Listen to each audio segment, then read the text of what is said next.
Ceci est un livre audio autogénéré par Google.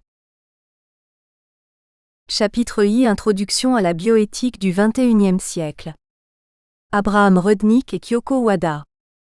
Département de psychiatrie et de philosophie, Faculté des sciences de la santé, Université de Western Ontario, Canada.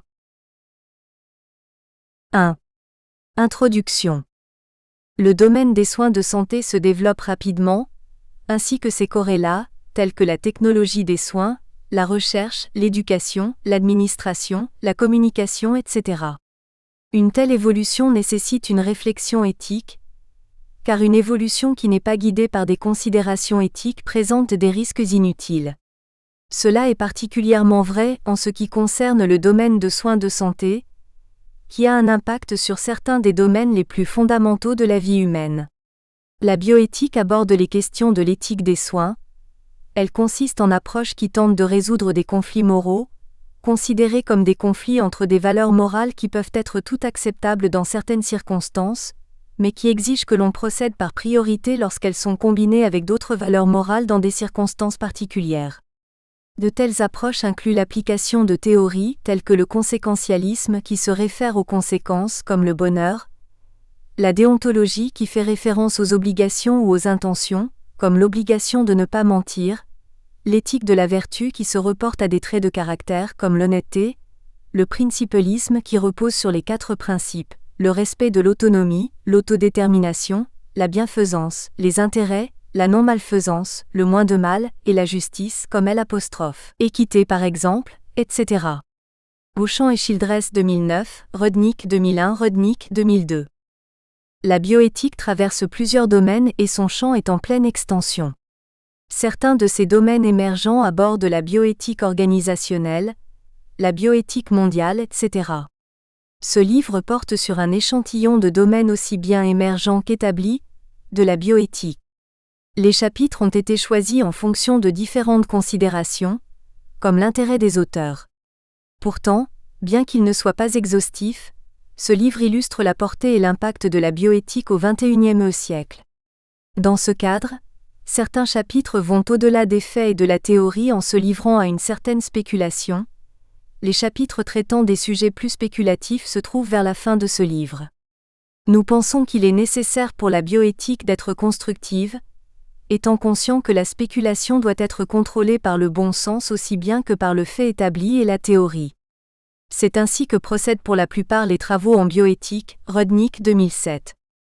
Il y a des domaines de la bioéthique qui ne sont pas abordés dans ce livre, comme la neuroéthique, l'éthique de l'amélioration, l'éthique de la génétique, etc. Nous ne pouvons aborder ici la plupart d'entre eux. Nous voudrions néanmoins décrire la neuroéthique comme un paradigme probable d'un domaine émerge en bioéthique.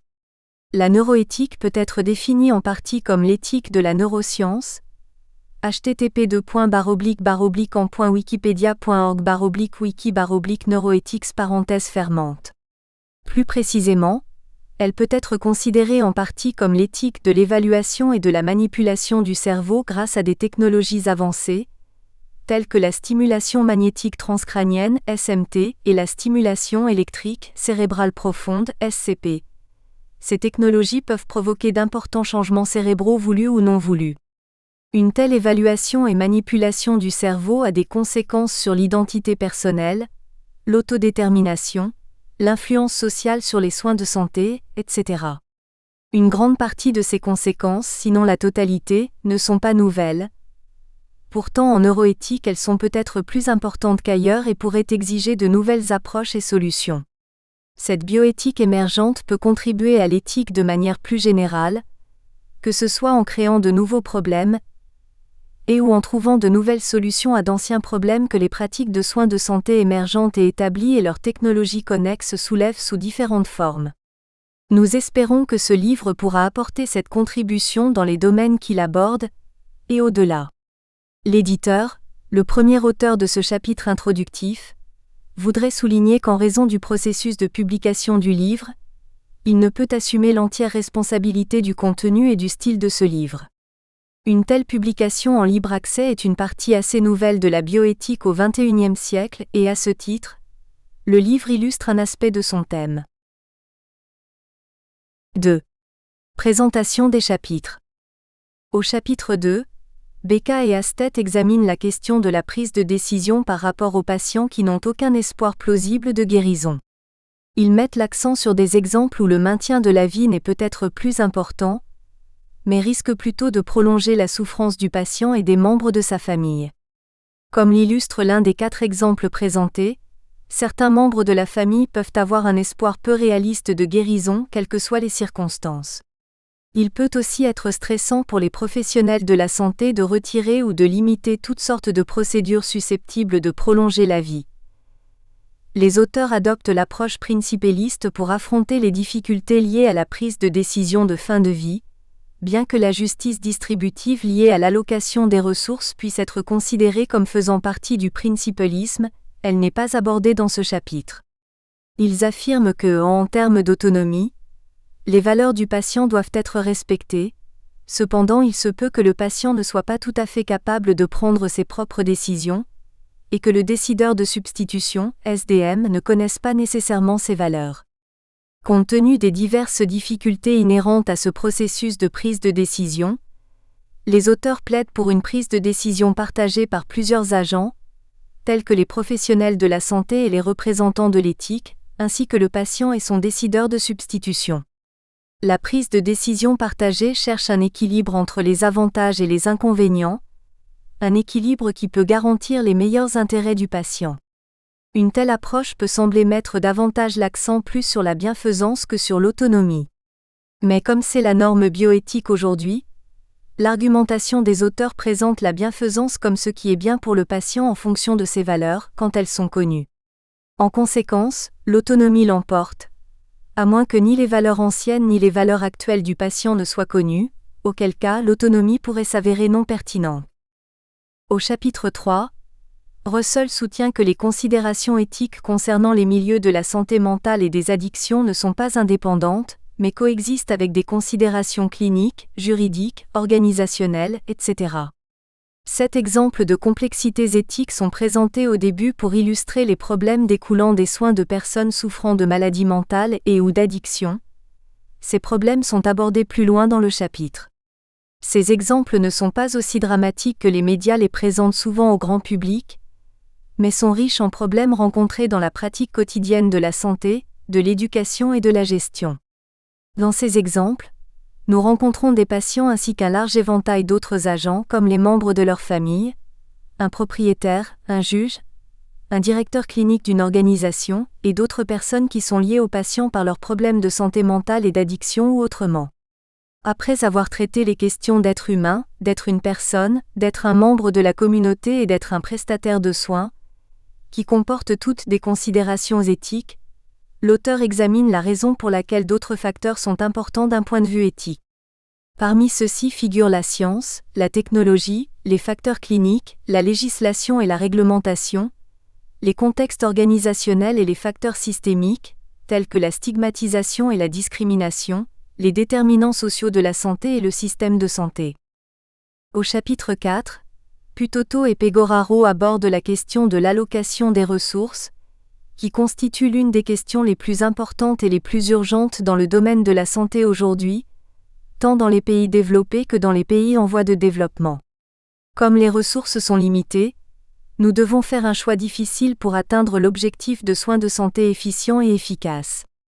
Le rationnement, défini par les auteurs comme la répartition des ressources entre les programmes et les personnes en compétition, doit être fait de manière explicite et à différents niveaux, c'est-à-dire de l'élaboration des politiques aux soins personnalisés.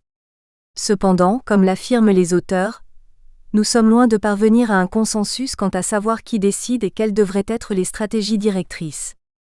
Plusieurs approches du rationnement sont possibles. Les expériences de quelques juridictions sont classées en 3 modèles. Le premier modèle, utilisé en Oregon, États-Unis, identifie explicitement une liste de traitements qui doivent bénéficier d'un financement public. Le deuxième modèle, utilisé aux Pays-Bas et en Suède, adopte certains principes pour définir les traitements disponibles ou les priorités dans la prestation des soins de santé. Le troisième modèle, utilisé en Nouvelle-Zélande et en Grande-Bretagne, repose sur des directives spécifiques concernant les traitements, et le rationnement se fait au niveau local et individuel. Cependant, comme l'indiquent les auteurs, aucun de ces modèles n'est dépourvu de problèmes, et quel que soit le modèle que nous utilisons, il y aura toujours des ambiguïtés.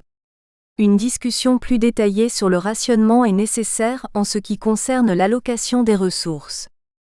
Au chapitre 5, Ravez analyse la critique éthique de l'utilisation des technologies de la procréation. Il présente également sa proposition concernant les problèmes découlant de ces nouvelles technologies pour les couples qui veulent avoir un enfant.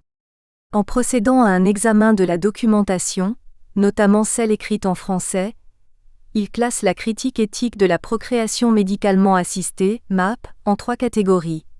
La médicalisation de la procréation, la dissociation de la filiation biologique et sociale et le statut controversé de l'embryon. Ravez reconnaît que ces critiques ne sont pas exemptes de contre-arguments et peuvent ne pas être forcément limitées à la PMA. En outre, ces critiques peuvent rejeter l'efficacité de ces nouvelles technologies qui peuvent permettre à un couple de satisfaire son désir légitime d'avoir un enfant.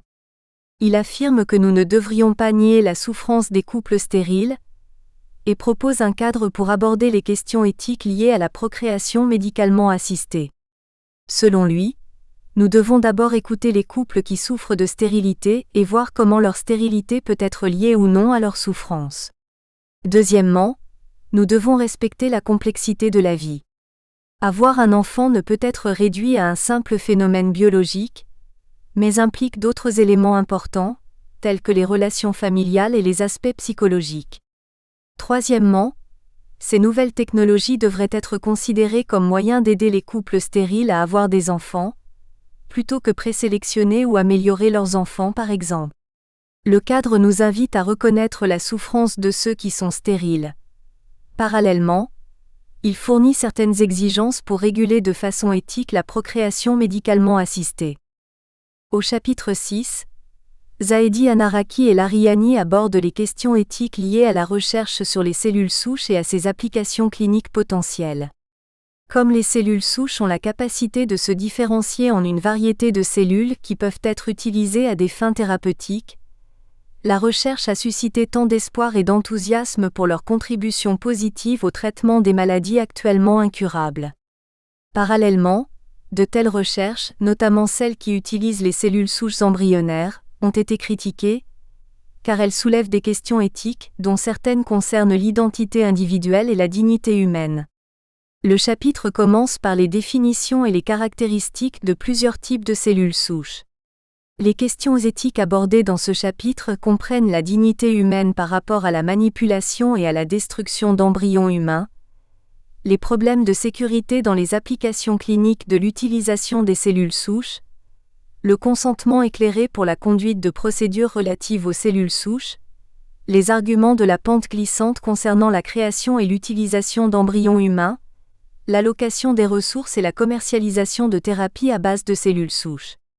En outre, les auteurs se réfèrent à la législation et aux directives régissant la recherche sur les cellules souches par les organismes de réglementation nationaux et internationaux ainsi que les positions exprimées par les autorités religieuses comme le christianisme, le judaïsme et l'islam. Les auteurs concluent en indiquant la nécessité pour la recherche sur des alternatives aux cellules souches embryonnaires, telles que les cellules souches pluripotentes induites, pour des réglementations réalistes en matière de recherche sur les cellules souches, pour le contrôle de la commercialisation et pour plus d'engagement du public. Au chapitre 7, Ni plaide contre la simplification excessive et la dichotomie des opinions sur les différences culturelles entre la Chine et les pays occidentaux. Plus précisément, il s'oppose à l'opinion populaire selon laquelle la pratique médicale chinoise approuve traditionnellement l'absence totale ou indirecte de la révélation d'informations personnelles sur la santé aux patients, contrairement à la pratique médicale occidentale. Il soutient que la Chine avait une tradition de révélation directe aux patients, contrairement à certaines traditions occidentales, et que la majorité des Chinois souhaitent aujourd'hui connaître la vérité sur leur état de santé. Ni suggère que cette réalité historique et sociologique est négligée dans l'argument des différences culturelles, qui conduit au stéréotype largement accepté qui considère que la Chine est très différente des pays occidentaux à cet égard. Selon Ni, les professionnels de la santé en Chine font en fait des efforts pour évoluer vers une révélation honnête et directe de la maladie du patient. Il soutient que le changement d'attitude en faveur d'une révélation complète ne peut pas être une simple imitation de la pratique occidentale actuelle, mais plutôt un retour à la pratique médicale chinoise traditionnelle. De manière plus générale, il rejette les stéréotypes culturels et s'efforce d'explorer la bioéthique interculturelle en accordant une plus grande attention aux aspects normatifs et partagés de l'éthique et à la complexité et à l'hétérogénéité interne de chaque culture. Au chapitre 8, Pirot illustre les questions éthiques posées par les nanotechnologies, qui peuvent inclure de nombreuses possibilités technologiques susceptibles d'avoir un impact sur un large éventail d'industries. Ce qui semble inquiétant d'abord, c'est le manque de consensus sur la définition des nanotechnologies, si ce n'est qu'elles traitent des particules à l'échelle nanométrique. Plus important encore, elles concernent les propriétés chimiques et physiques provenant de la taille de ces particules. En l'absence d'une plus grande clarté conceptuelle sur les nanotechnologies, les différents acteurs les interprètent différemment. En dépit des inévitables incertitudes, les auteurs estiment qu'il est important d'analyser et d'examiner les problèmes éthiques potentiels posés par cette technologie prometteuse avant que les progrès scientifiques réels aient lieu. Ils examinent les implications éthiques autogènes et hétérogènes des nanotechnologies. Les premières concernent les conséquences scientifiques des nanotechnologies, alors que les secondes concernent leur incidence sur les questions culturelles, sociales, économiques, environnementales et politiques. Au chapitre 9, King, Whittaker et Jones illustrent les progrès scientifiques qui nécessitent des spéculations par rapport à leurs applications technologiques potentielles. Une telle technologie peut soulever de graves questions éthiques. Alors que certaines spéculations peuvent devenir réelles dans un avenir proche, d'autres risquent d'être fort peu probables, comme les médicaments prophylactiques parfaitement adaptés à une personne en fonction de ses données génétiques. Les auteurs se demandent donc s'il vaut la peine pour les bioéthiciens de s'engager dans une bioéthique spéculative, où les problèmes sont fondés sur de simples possibilités de conséquences résultant de technologies potentielles. L'éthique spéculative peut être un terme provocateur. Dans ce chapitre, la médecine génomique, la nanotechnologie, la médecine régénératrice et la cryonie sont analysées, avec un espace important accordé à la cryonie comme un exemple extrême engageant la spéculation. La critique à l'égard de l'engagement des éthiciens dans l'éthique spéculative concerne les problèmes épistémologiques et les conséquences morales de ces problèmes, par exemple, être moins attentif aux préoccupations éthiques actuelles qui devraient être abordées dans le présent. Cependant, certains détracteurs soutiennent le rôle positif de l'éthique spéculative dans l'orientation de la science. Les auteurs s'opposent à une telle défense de l'éthique spéculative, en prétendant qu'on ne peut envisager toutes les possibilités, et qu'on ne peut déterminer les possibilités qui méritent une considération éthique. Les auteurs concluent que les bioéthiciens devraient faire preuve de prudence quant à l'engagement éthique dans les questions spéculatives, bien qu'il ne soit pas toujours facile de savoir s'il s'agit de faits scientifiques ou de fiction. 3. Remerciements. Je remercie Yann Galland et Loulreta Palavecchi pour leur assistance technique à l'édition de ce livre. 4.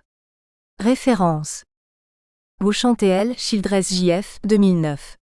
Principles of Biomedical Ethics, 6 th. Oxford, Oxford University Press. ISBN 10 01 95 33 57 08, USA. Rudnick A. 2001. A Metaethical Critique of Care Ethics. Theoretical Medicine and Bioethics, volume 22, numéro 6, September 2001, pp 505 à 517, ISSN 1386 à 7415, EISSN 1573 à 0980. Rudnick A. 2002. The Ground of Dialogical Bioethics. Healthcare Analysis. Volume 10, numéro 4, pp 391 à 402, ISSN 10 65 30 58, EISSN 1573 à 3394. Rudnick A. 2007. Processes and Pitfalls of Dialogical Bioethics. Healthcare Analysis, volume 15, numéro 2, June 2007, pp 123 135, ISSN 10 65 30 58, EISSN 1573 à 3394. Chapitre 2. La prise de décision, relative au traitement de fin de vie. Juan Pablo Beca et Carmen Astet. Centre de bioéthique, Faculté de médecine, Université allemande de développement clinique Santiago, Chili. 1. Introduction. Tout être humain a une vie personnalisée et se crée un sens qui est subjectif et qui dépend des faits culturels, des croyances, de la foi et des expériences biographiques. La fin de vie pourrait signifier une longue période de la vie humaine, mais les décisions de fin de vie sont des décisions proches de la mort. La mort est la perte de la vie personnelle, et elle peut être vérifiée. Néanmoins, elle peut être considérée comme un mystère et elle est ouverte à différents points de vue. Ce qui est incontestable, c'est que notre vie humaine est finie et qu'elle prendra donc toujours fin. La mort est non seulement inévitable, mais elle fait partie de chaque vie individuelle où elle représente le dernier chapitre de chaque histoire personnelle. Être conscient de la finitude de sa propre vie est une qualité unique de la personne humaine en tant qu'entité historique et temporelle. Pour saisir sa dignité intrinsèque et trouver un sens profond de la vie humaine, il est important d'assimiler et d'accepter la finitude de la vie et la certitude de la mort. Quand nous aurons compris cela, il devient plus facile de mourir en paix. Callahan dit que la fin de vie et la mort devraient être plus acceptables pour ceux qui ont réalisé leurs projets personnels et accompli leurs obligations morales. Callahan, 1995. Il est encore socialement inapproprié de parler de fin de vie ou de mort. C'est également le cas des médecins et des autres professionnels de santé.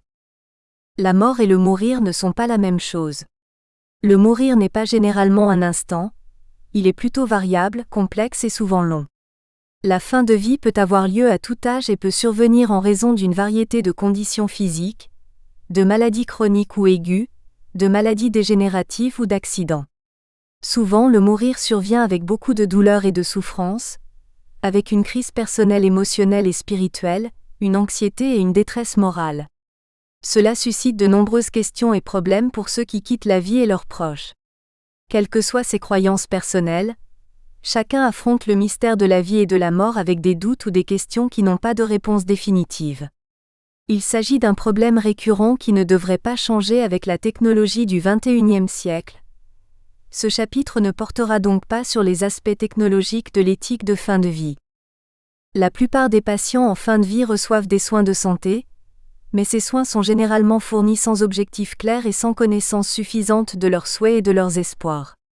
Les soignants possèdent généralement une très grande compétence technique, mais ils ne savent pas ce qui est le mieux pour chaque patient particulier. Nous sommes tous conscients des nombreux changements de la médecine au XXe siècle, depuis le moment où rien de très efficace dans le traitement de la maladie ne pouvait être fait, jusqu'à nos jours où nous sommes en mesure de guérir de nombreuses maladies et de prolonger la vie pendant des jours, des mois, voire des années, bien que la maladie n'ait pas été guérie.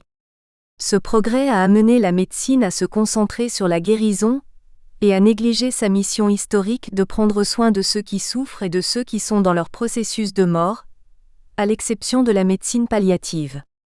De nombreux auteurs ont analysé cette divergence des efforts de guérison et de soins. L'une des études les plus précises a été le projet du Hastings Center pour établir les objectifs de la médecine, Hanson et Callahan, 1999, où 2 des 4 sont la guérison et les soins de ceux qui souffrent d'une maladie et les soins de ceux qui ne peuvent être guéris et la recherche d'une mort paisible. Une forte proportion de patients à la fin de leur vie reçoivent des traitements qui ne leur apportent rien en termes de guérison, de soulagement de la souffrance ou d'accomplissement de souhaits personnels, ce qui prolonge leur détresse et leur souffrance. On ne sait pas pourquoi il a été si difficile d'améliorer les soins de fin de vie. Les situations auxquelles les patients, les familles et les soignants doivent faire face lorsqu'ils s'occupent des patients en fin de vie sont nombreuses et variables. Les questions pertinentes sont la nécessité de contrôler la douleur, l'anxiété et d'autres symptômes, comment connaître les vœux, les craintes et les souhaits du patient, quelle est la meilleure façon de respecter ses valeurs et directives anticipées si elles existent, comment répondre aux besoins émotionnels et spirituels, comment la famille et les autres proches peuvent être soutenus, et comment les soignants peuvent être aidés par rapport à leur propre détresse. Chacune de ces questions et d'autres questions connexes exige des réponses précises et des décisions difficiles à prendre. Il n'y a pas de réponse facile, précise ou générale.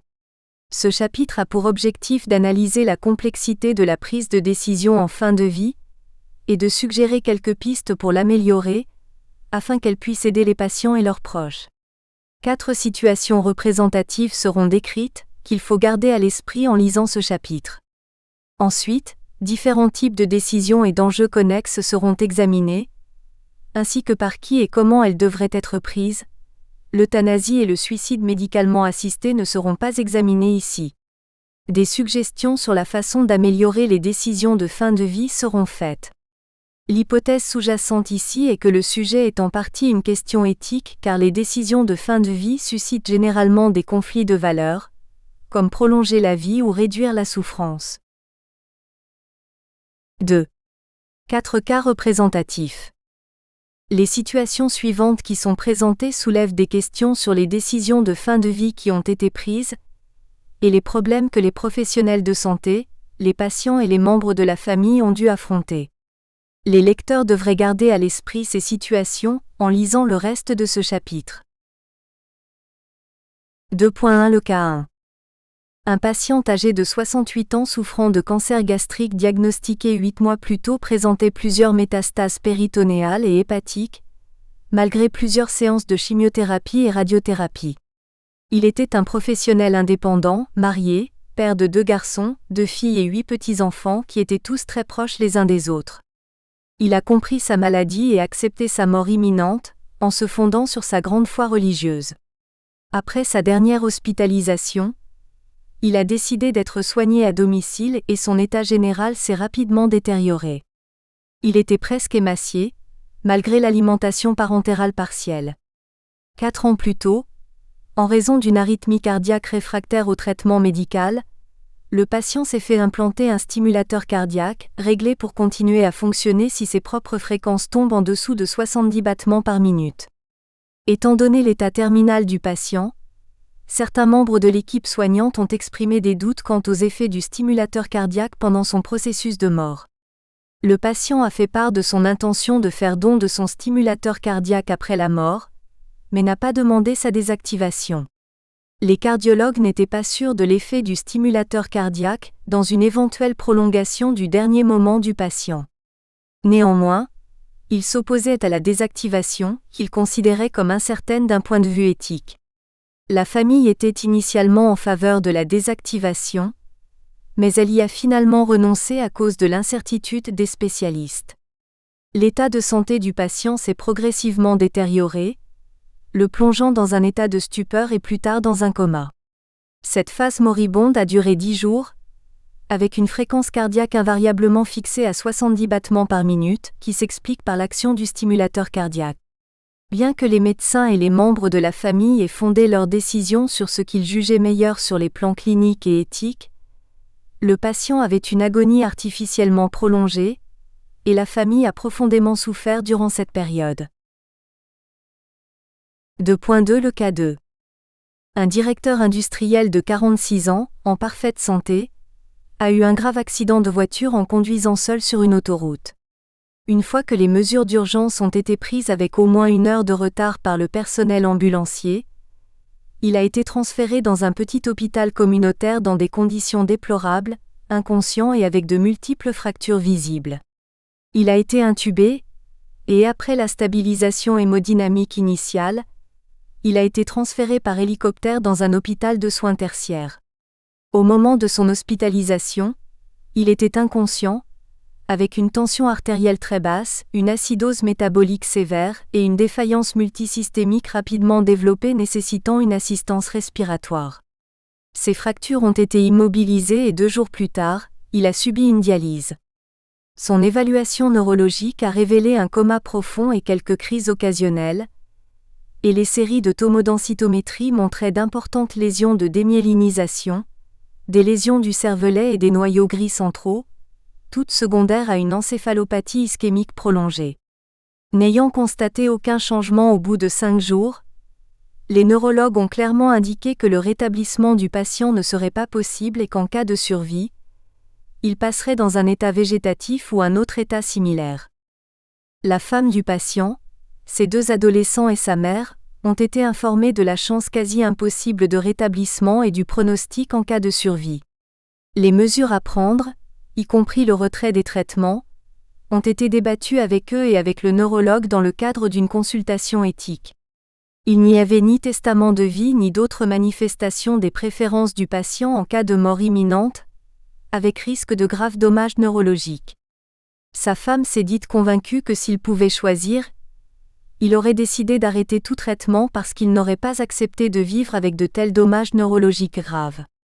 Le personnel médical des soins intensifs, bien qu'il soit très incertain quant au retrait des traitements, a accepté sa demande. Quelques heures plus tard, après avoir accordé à sa famille quelque temps pour rester avec lui en privé et réserver l'administration des sacrements à un prêtre catholique, l'assistance respiratoire a été interrompue. 2.3 Le cas 3. Il s'agit d'une femme de 60 ans, veuve, mère d'une seule fille mariée ayant un fils de 2 ans. Elle avait un lupus érythémateux disséminé sévère qui a commencé depuis plusieurs années, avec des réapparitions d'une aggravation progressive. Elle avait aussi une maladie cœliaque mal contrôlée, et était sous-alimentée.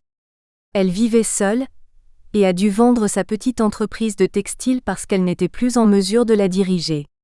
Son état de santé s'est détérioré à cause de douleurs musculaires et articulaires généralisées, de faiblesse et d'importantes lésions cutanées. Elle est devenue une personne très isolée, bien qu'elle bénéficie de bons soins médicaux, d'un traitement médical bien contrôlé, d'un soutien psychologique et d'une assistance domestique nécessaire.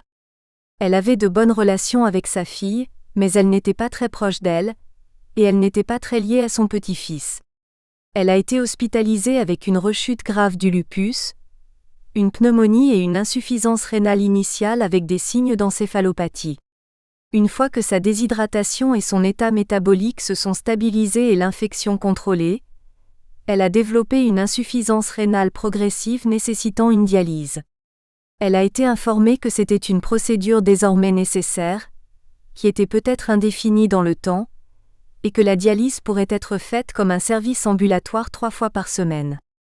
Elle sembla avoir compris l'information, mais n'a pas accepté de subir la dialyse. Les médecins traitants ont été déçus, en considérant sa décision comme le résultat d'une confusion mentale et ont demandé à sa fille de décider. La fille a clairement indiqué que sa mère avait depuis longtemps considéré sa qualité de vie comme très mauvaise et qu'elle refusait de nouveaux traitements, bien qu'elle n'ait jamais écrit de testament de vie ni désigné formellement un décideur de substitution. Elle a ajouté que le seul autre membre de la famille qui pourrait connaître les préférences du patient était son frère, mais a accepté que ce soit elle qui devait représenter les souhaits de sa mère. Elle a indiqué qu'elle croyait qu'il fallait se battre pour rester en vie, mais que la vie ne peut pas être imposée par d'autres comme une obligation, et qu'elle pensait que sa mère partageait cette idée. Elle a consulté son oncle, et l'affaire a été soumise à une consultation éthique.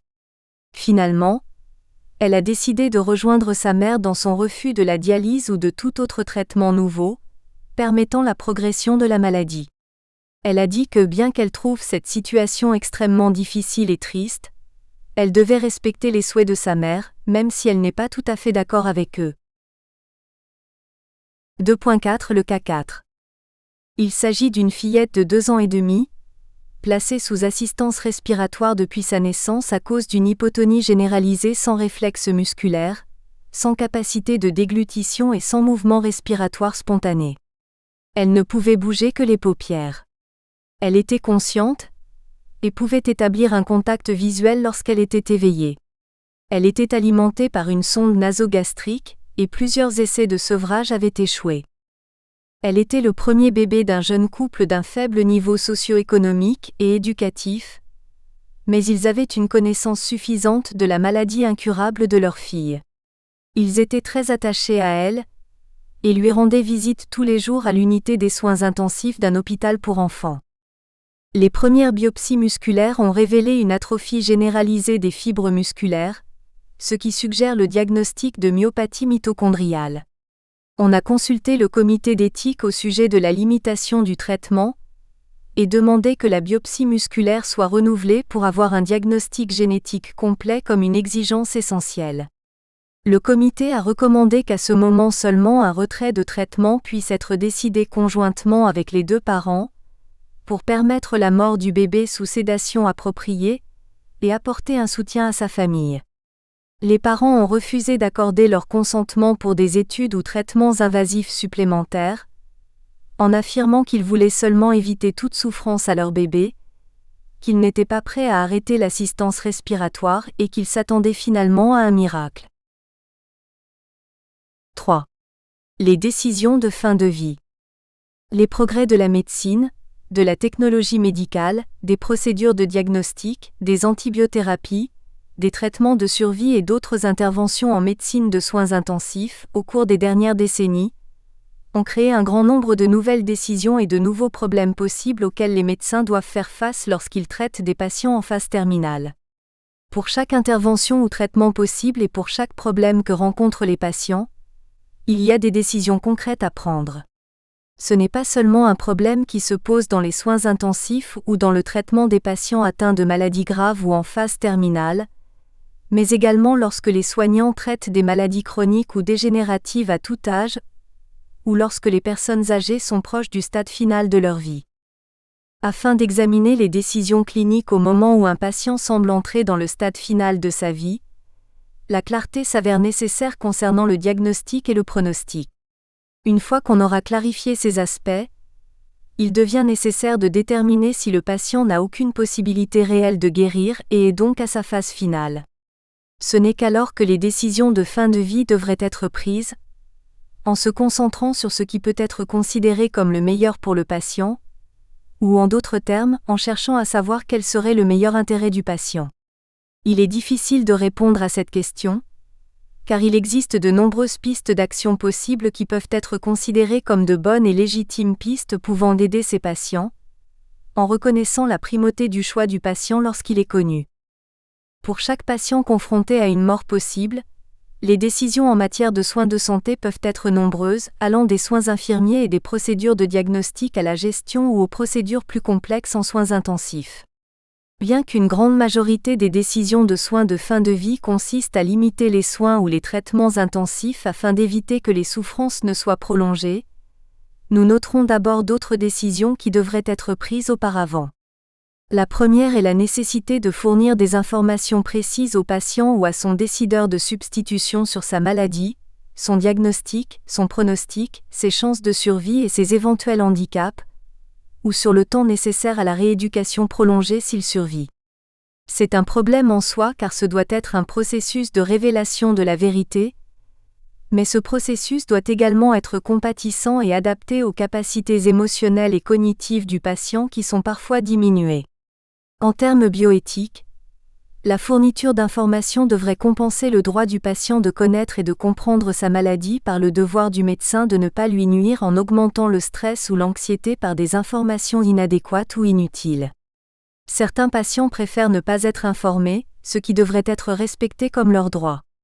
Parfois, si les patients sont émotionnellement fragiles ou frappés d'une incapacité partielle, ils ne sont informés qu'après qu'on a consulté les membres de leur famille, du moins dans certaines cultures.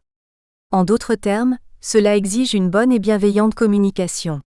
Les membres de la famille ou les proches peuvent également recevoir des informations, mais pas nécessairement les mêmes que celles du patient. Les données biographiques privées devraient être confidentielles, mais parfois certains membres de la famille ont besoin de connaître plus de détails ou d'informations précises afin de prendre leurs propres décisions. Les patients sont souvent incapables de jugement en raison de leur état antérieur, ou de l'état aigu de leur maladie ou traitement, dont la sédation. Parfois, les patients incapables de jugement n'auront pas désigné quelqu'un comme décideur de substitution avec une procuration durable. L'information doit donc souvent être donnée à leur famille en tant que décideur de substitution, comme dans le cas 3, ou par rapport aux patients pédiatriques, comme dans le cas 4. Une décision complexe consiste à déterminer la personne qui peut le mieux se substituer au patient dans la prise de décision. Cela signifie déterminer la personne qui connaîtrait et respecterait le mieux les valeurs et les souhaits du patient. Pour cette décision, Il faut se familiariser avec la famille, sa dynamique et le rôle de chacun de ses membres, ce qui est généralement méconnu lorsqu'il n'y a pas de médecin de famille qui connaît le patient et la famille depuis longtemps. Avant de préciser des décisions particulières, il est important de noter les décisions générales auxquelles sont confrontés les patients et les familles. Dans une situation de phase terminale ou de mort imminente, le patient devrait être admis à un hôpital, une maison de soins, un autre type d'établissement ou recevoir des soins appropriés à domicile. Ce sont des décisions cruciales qui impliquent des caractéristiques sociales, des ressources et des soins familiaux, et qui devraient être toutes fondées sur les souhaits du patient. C'est beaucoup plus facile si le patient décide, ou s'il exprime formellement ses souhaits par des directives anticipées quand il n'est pas en mesure de décider. Dans de nombreux groupes sociaux et cultures, la situation habituelle est que les désirs des patients sont vagues ou inconnus et que leurs proches doivent exprimer ce qu'ils pensent du choix qu'auraient fait les patients. À ce stade, les médecins ne font pas partie de cette décision, mais ils ont la responsabilité de planifier le traitement si, par exemple, la décision est de soigner le patient à domicile. Les décisions particulières à prendre à la fin de la vie des patients sont principalement liées à ce qu'on appelle les limitations de traitement.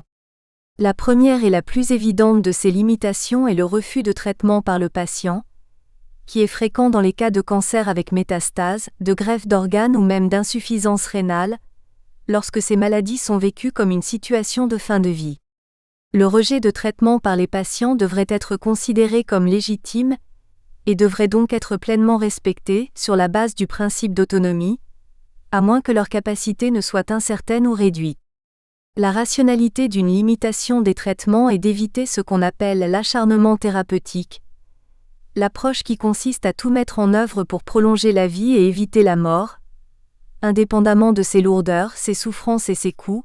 Académie royale de médecine de Catalogne 2005. La limitation de traitement repose sur des jugements de futilité et de proportionnalité, qui concluent que des interventions supplémentaires ne font que prolonger la phase terminale, en prolongeant la douleur et en augmentant la souffrance. C'est le principal problème qui se posait de manière différente dans les 4 cas présentés plus haut. Cela signifie ne pas commencer de nouveaux traitements ou procédures, ou retirer certains d'entre eux. Cela ne peut être décidé en bloc, car chaque traitement, qu'il soit plus ou moins complexe, a son propre objectif et devrait donc aussi nécessiter une décision particulière. Dans ces conditions extrêmement sensibles, les interventions mineures, telles qu'une ligne intraveineuse, une sonde gastrique ou un test biochimique, revêtent des significations particulières pour les patients et les membres de la famille. Souvent, les médecins ne sont pas conscients de ces significations et de la grande anxiété qu'elles peuvent causer. Il est également important de noter que les décisions de ce genre ne doivent pas être prises comme des décisions uniques et définitives, car il s'agit d'un processus continu et évolutif où l'état, les symptômes et les besoins du patient peuvent évoluer tous les jours, voire toutes les heures. Au cours de cette étape, les patients et leurs familles ont besoin du soutien et de l'orientation des médecins et des autres professionnels. Les décisions de limitation de traitement commencent généralement par un ordre de ne pas réanimer, qui signifie ne pas faire ce qui est systématiquement défini comme protocole d'urgence lorsque le cœur cesse de battre. Une autre décision de limitation, si le patient est déjà hospitalisé, est de décider de ne pas l'hospitaliser dans les unités de soins intensifs.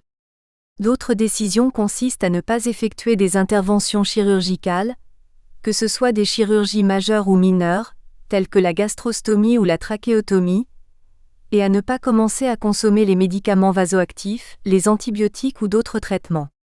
Dans ces cas, une décision cohérente consisterait également à ne pas effectuer de tests complémentaires de laboratoire ou d'imagerie. D'autres décisions, comme celle qui consiste à ne pas commencer une hémodialyse ou une assistance respiratoire, sont généralement plus difficiles à prendre, tant pour le personnel soignant que pour les membres de la famille. Toutes ces décisions ont été décrites comme un refus de traitement, mais elles peuvent également être des décisions pour arrêter ou retirer ces traitements ou d'autres traitements de survie. Pour beaucoup de ces traitements impliqués dans la prise de décision de fin de vie, il est plus compliqué et plus éprouvant de décider de retirer plutôt que de refuser le traitement. Même si l'intention des 2 décisions est dans l'intérêt du patient, et nous savons qu'il n'y a pas une grande différence entre elles sur le plan moral, les décisions du refus et du retrait de traitement sont vécues comme des décisions différentes. La décision la plus difficile, le retrait de traitement, est peut-être d'arrêter l'assistance respiratoire, car la mort peut survenir peu de temps après que cette opération a été effectuée et inévitablement, beaucoup vont penser qu'elle est la cause de la mort. Il s'agissait du problème difficile rencontré dans les situations 2 et 4. L'interruption de l'assistance respiratoire est associée à beaucoup de craintes et de mythes, comme s'il s'agissait d'une sorte d'euthanasie ou de quelque chose d'illégal ou risqué qui pourrait faire traduire les médecins en justice. De la même manière, la désactivation des stimulateurs cardiaques est une décision complexe et difficile comme cela s'est produit dans la situation 1. Une autre situation particulière, qui a été largement débattue après les cas Terry Schiavo et Eluana Englaro, est le retrait de la nutrition artificielle et de l'hydratation, ASPEN 2010. Ces procédures sont perçues comme un devoir obligatoire de soins humains fondamentaux par certains, ou comme une intervention technique inutile par d'autres. Les décisions décrites plus haut ne signifient pas que le patient est abandonné ou qu'il n'y a rien à faire. Les décisions de limitation de traitement font partie des actions qui favorisent le bien-être du patient, afin de permettre une mort paisible. Les décisions de fin de vie comprennent donc l'élaboration d'un plan pour contrôler efficacement la douleur et les symptômes avec tous les médicaments et les sédatifs nécessaires. D'autres types de décisions sont liées aux besoins spirituels du patient, car le fait d'être atteint d'une maladie grave et d'être proche de la mort provoque une crise spirituelle personnelle souvent méconnue. La spiritualité est considérée comme l'ensemble des espoirs, des craintes, de la foi et des valeurs qui guident les projets et le sens de la vie et de la mort. Elle implique la souffrance spirituelle ou existentielle qui comprend le désespoir, le sentiment d'être un fardeau pour les autres, la perte du sentiment de dignité et de volonté de vivre. Elle inclut les besoins religieux du patient, mais elle ne s'y limite pas. Shoshinov et Khan 2005, Sulmazi 2006. Les besoins spirituels du patient doivent être définis par lui-même. Mais les médecins et les autres professionnels de santé ont la responsabilité de s'assurer que ces besoins sont reconnus et évalués, et que les réponses appropriées sont proposées aux patients. Inclure le soutien spirituel et émotionnel comme une partie importante de la médecine de fin de vie centrée sur la prise en charge du patient et de sa famille facilitera considérablement la mort paisible du patient. Lorsqu'on aborde la question de la prise de décision en fin de vie, il faut tenir compte du fait que ces décisions doivent parfois être prises alors qu'il n'est pas possible de connaître les valeurs et les souhaits des patients. Cela se produira toujours chez les nouveau-nés atteints de maladies incurables, mais aussi chez les enfants lorsque leurs parents doivent prendre des décisions en leur nom, comme dans la situation 4. Chez les adultes incapables de jugement à cause d'un Alzheimer avancé ou d'autres maladies neuropsychiatriques, les décisions devront également être prises par des décideurs de substitution, mais les valeurs précédentes des patients doivent être respectées. Certains patients et leurs familles ont besoin d'une assistance professionnelle en communication afin qu'ils puissent mieux comprendre leur maladie et leurs pronostics, et exprimer ensuite leurs doutes et leurs préférences. C'est ce qu'on appelle un modèle fondé sur une interprétation guidée et assistée de la relation entre le médecin et le patient, Emmanuel et Emmanuel, 1992. Les décisions concernant les soins de fin de vie sont influencées par de multiples facteurs liés aux patients, à leur famille, à leur environnement social, à leur culture, à leur religion, aux ressources disponibles, aux politiques de santé, etc. Les décisions peuvent varier en fonction de l'âge, de la capacité, de l'état émotionnel et de la compréhension du diagnostic et du pronostic de chaque patient. Les décisions peuvent également varier en cas de maladie chronique ou aiguë, et en cas de complications supplémentaires aux états antérieurs, et davantage encore si elles sont prises après des hospitalisations prolongées. Les décisions dépendent aussi des craintes, des espoirs, des culpabilités ou des intérêts de la famille. Il faut également tenir compte des différences entre les points de vue des membres de la famille. Les décisions relatives à des situations similaires peuvent varier en fonction des différentes cultures, par exemple dans des environnements anglo-saxons, latino-américains, européens ou asiatiques, où les notions sur la signification de la vie humaine et sur la mort et le mourir peuvent être différentes. Les cultures influencent les décisions des patients, des familles et des professionnels de la santé. Leur pensée religieuse peut déterminer ce qu'ils veulent pour eux-mêmes ou pour leurs proches, lorsqu'ils s'approchent de la phase finale de leur vie. Qu'ils croient en la vie éternelle ou non, à la réincarnation ou à une certaine forme de transcendance fondée sur leur foi, leur croyance a une influence cruciale sur leurs décisions. Les décisions dépendent aussi en grande partie de la situation économique des patients et des familles, surtout s'ils doivent payer eux-mêmes les derniers soins sans couverture sociale publique ou privée. Les politiques de santé peuvent déterminer dans une large mesure le type et la quantité de soins que les gens recevront à la fin de leur vie, selon les lignes directrices de l'hôpital et les ressources disponibles. Enfin, et surtout, les décisions concernant la quantité et le type de soins dépendent en grande partie des recommandations des médecins et des autres professionnels, qui sont également influencés par leur propre culture, valeurs, expériences et sensibilités personnelles. Une autre question cruciale pour la prise de décision de fin de vie est de déterminer si les soins et les traitements donnés aux patients sont efficaces ou futiles, et s'ils sont proportionnés ou non.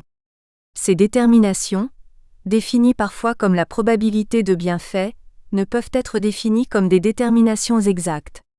L'évaluation technique et médicale de la futilité peut être fondée sur des preuves médicales et l'expérience, mais les proportionnalités des charges ou des coûts sont des évaluations non médicales qui devraient également être considérées. Avant de décrire les problèmes de décision de fin de vie, il convient de définir ce qu'on entend par euthanasie.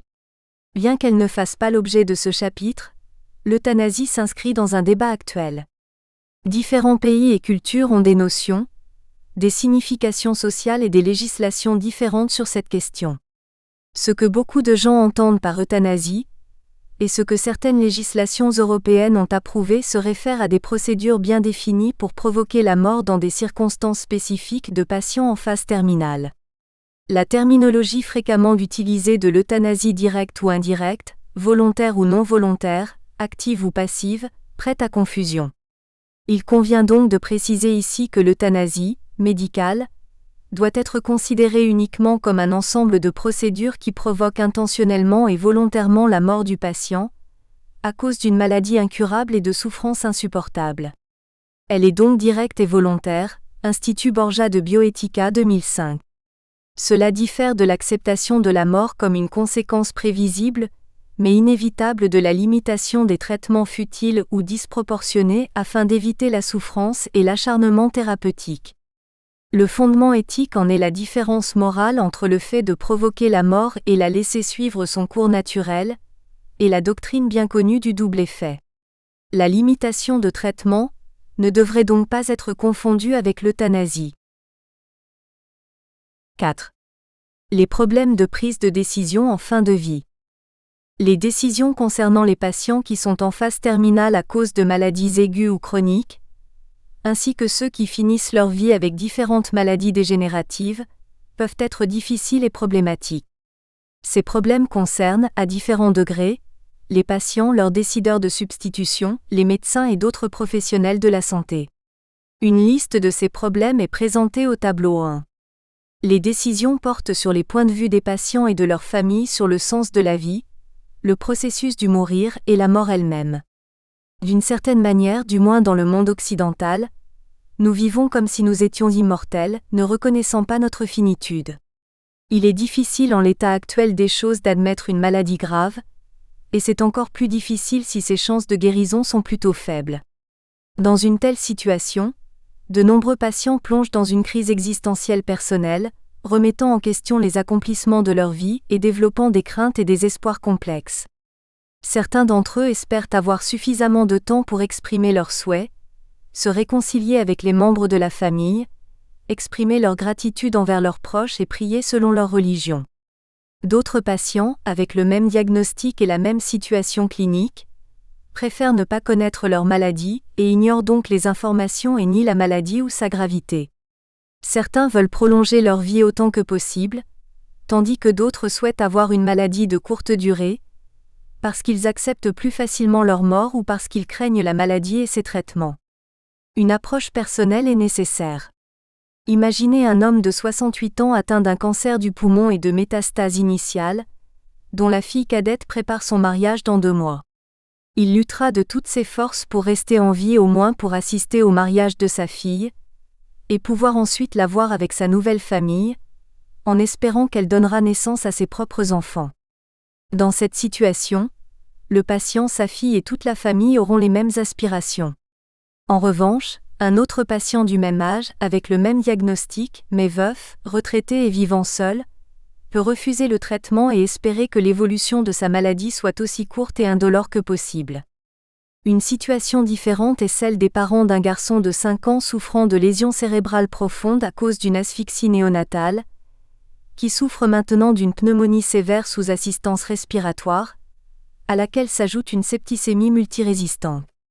Certains parents accepteraient que la mort, si triste soit-elle, soit préférable pour leur enfant, alors que d'autres pourraient demander des traitements disproportionnés. D'autres décisions problématiques sont les décisions concernant la transplantation, greffe d'organes ou l'avortement, qui sont influencées ou déterminées par les cultures et les religions. The Lancet 2011. Les opinions des patients et des familles sur la mort. Les opinions des professionnels de la santé sur la mort. La vie humaine considérée comme une valeur absolue. Le droit de refuser le traitement. La capacité des patients. Les capacités décisionnelles du décideur de substitution. Le sens du devoir de diligence. La qualité de vie. Les craintes de limiter les traitements. Les situations particulières. Tableau 1. Les principales questions dans les décisions de fin de vie. Les médecins et les autres professionnels de santé, comme les infirmières, les physiothérapeutes et les psychologues, ont des opinions qui influent sur l'information et l'orientation des décisions prises par le patient ou le décideur de substitution. Nos propres préjugés sont peut-être inévitables, car nous informons les patients non seulement par la verbalisation, mais aussi par notre communication non verbale. Et ces préjugés déterminent d'une certaine façon l'importance accordée au pronostic, à la gravité des symptômes prévus dans un avenir proche, à la qualité de vie si le patient survit et au plan d'action disponible, Gilligan et Raffin, 1996. Les exemples sont les problèmes présentés dans les situations 3 et 4. Il est difficile de ne pas être instructif lorsque l'on informe les patients et leurs proches. Il est important de reconnaître que les professionnels de la santé font partie des mêmes sociétés que leurs patients, bien qu'ils ne partagent pas nécessairement la même culture, la même religion ou les mêmes croyances. Ils peuvent donc avoir les mêmes incertitudes et les mêmes doutes.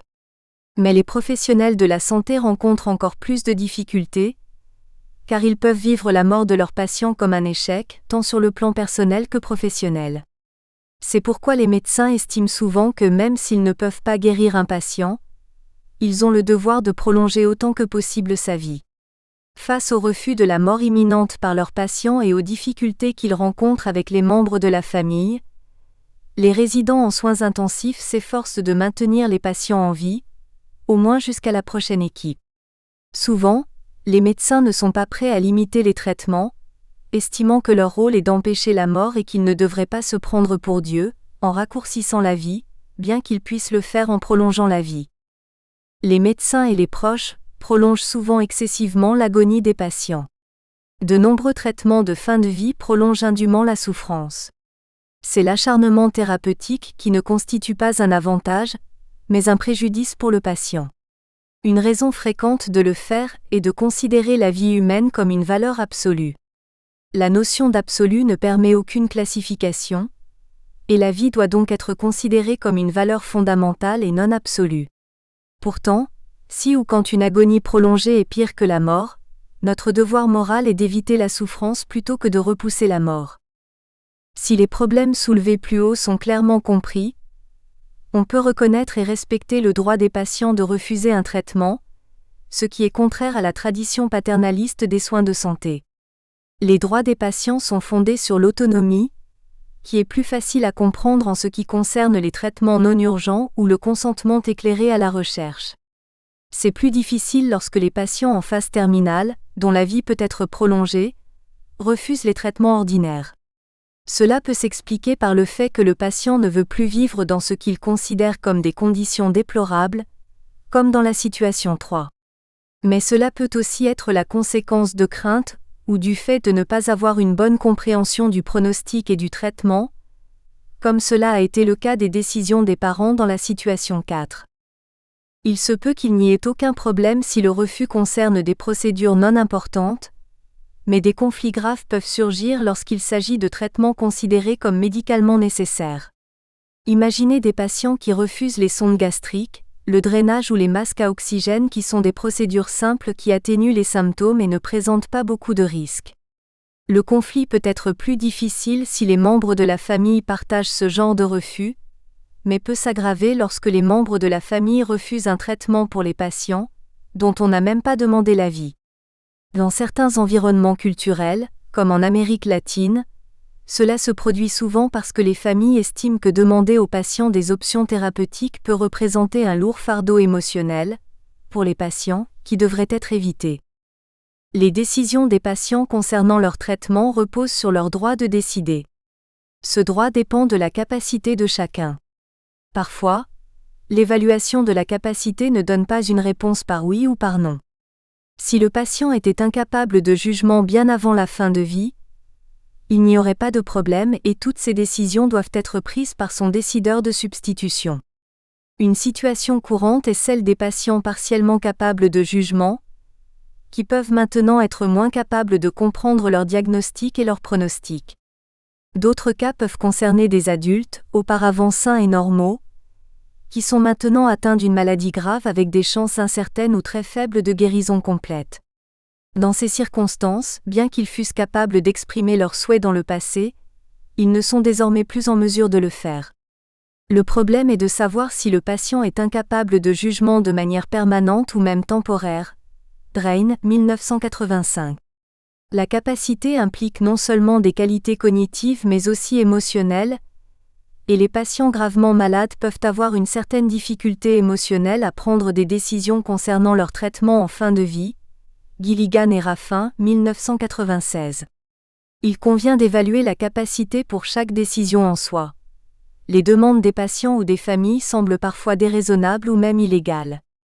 Ce serait le cas s'ils demandaient d'arrêter brusquement tout traitement, de transférer un patient lorsqu'il n'est pas possible de le faire en raison de ses exigences en matière de survie, de limiter les traitements lorsque la guérison est encore probable, de demander l'administration de médicaments létaux et d'autres exigences extrêmes. Demander des traitements disproportionnés peut également être considéré comme une demande déraisonnable. Demander parfois plus de traitements, alors qu'il n'y a aucune chance de guérison et que la mort risque de survenir dans les prochaines heures ou les prochains jours, peut être considéré comme déraisonnable, bien que ce soit compréhensible. Les exemples de ces situations sont exiger une oxygénation extracorporelle par membrane, ECME, en cas de fibrose pulmonaire avancée, une assistance respiratoire dans la maladie avancée de Lou Gehrig ou une chimiothérapie plus forte en phase terminale de cancer. Dans tous ces cas, le conflit entre les familles et les médecins peut devenir grave. Cela ne doit pas être considéré comme un manque de respect de l'autonomie, mais comme une limitation de l'autonomie, en raison de l'incapacité partielle du patient ou en raison d'exigences déraisonnables qui compromettraient la déontologie médicale. L'évaluation de la capacité du patient à prendre une décision de fin de vie n'est pas suffisante. Les décisions peuvent s'appuyer, au moins partiellement, sur des décideurs de substitution. Dans certaines cultures, un décideur de substitution peut être formellement nommé ou désigné, mais dans d'autres, de nombreux membres de la famille pensent honnêtement qu'ils ont le droit de prendre des décisions à la place de patients capables de jugement. Le stress et l'anxiété de ceux qui ont à décider à la place de leurs proches sont forts et inévitables, ce qui leur permet d'éviter les choix de limitation du traitement. Les décisions ou les exigences émanant d'un conjoint, d'un fils ou d'une fille, qui sont dans une détresse émotionnelle grave, sont discutables. Les capacités cognitives et émotionnelles des décideurs de substitution devraient être évaluées. La prise de décision peut entrer en conflit avec les valeurs, les sensibilités et les interactions d'une famille. Des exemples de ces situations sont fréquents, surtout lorsqu'un membre assez dominant d'une famille, souffrant parfois de problèmes affectifs personnels ou de problèmes de culpabilité, exige fortement un traitement ou des procédures déraisonnables. Cela peut être très fréquent dans des familles nombreuses, dans des cultures où une famille élargie estime qu'elle peut également participer à des discussions sur la décision, et dans des familles très dysfonctionnelles. Dans de tels cas, l'évaluation et le soutien psychiatrique peuvent être utiles. D'autres questions concernent les médecins et les autres professionnels de la santé, ou les soignants. Ils partagent tous le devoir moral de diligence. Certains d'entre eux croient que leur responsabilité consiste toujours à fournir tous les traitements possibles à chaque patient. Mais le véritable devoir de diligence est l'engagement pour le bien ou le meilleur intérêt du patient, et il existe des situations où la meilleure chose pour le patient n'est pas de prolonger sa vie.